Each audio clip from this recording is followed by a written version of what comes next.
महाराष्ट्र में एक बार बड़ी अकाल पीड़ित अवस्था आ गई। तुकाराम महाराज के गांव में सभी लोग भूखमरी के कारण परेशान थे। उसी वर्ष तुकाराम महाराज के पास गन्ने की अच्छी फसल आई। बैलगाड़ी भरकर गन्ना लेकर वो आ रहे थे घर। रास्ते में भूख से पीड़ित अवस्था में एक दुखी व्यक्ति को देखा तो गन्ने का एक टुकड़ा उनको दे दिया। फिर दूसरे को देखा, उसे दूसरा एक गन्ना दे दिया। रास्ते में जितने लोग भूखे दिखते चले गए, वो अपने बैलगाड़ी में जितना गन्ना था सब वितरित कर दिया। फिर जब वो अपने घर पहुंचे, केवल एक गन्ने का टुकड़ा पड़ा था। पत्नी बड़ी क्रोधित अवस्था में थी और जोर से चिल्लाने लगी कि अरे, पूरे बैलगाड़ी भर के गन्ना आना था, कहाँ गया सब?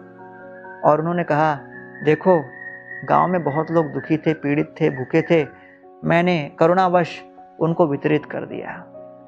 ये इतना क्रोधित हो गई, तुकाराम महाराज के हाथ में जो एक गन्ने का टुकड़ा था उसको पकड़ के खींचने का जब प्रयास की तो गन्ना दो टुकड़े में टूट गया, एक पत्नी के हाथ में, एक तुकाराम महाराज के हाथ में।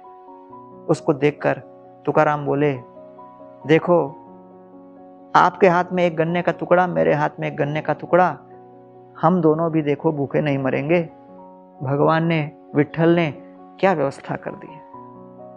उनके इस करुणा और सहनशीलता भरे शब्दों को सुनकर उनका हृदय पिघल गया और पत्नी उनसे क्षमा याचना करने लगी। तितिक्षव करुणिका सुहृद सर्वदेहिनाम अजात शत्र शांत साधवो साधुभूषणम।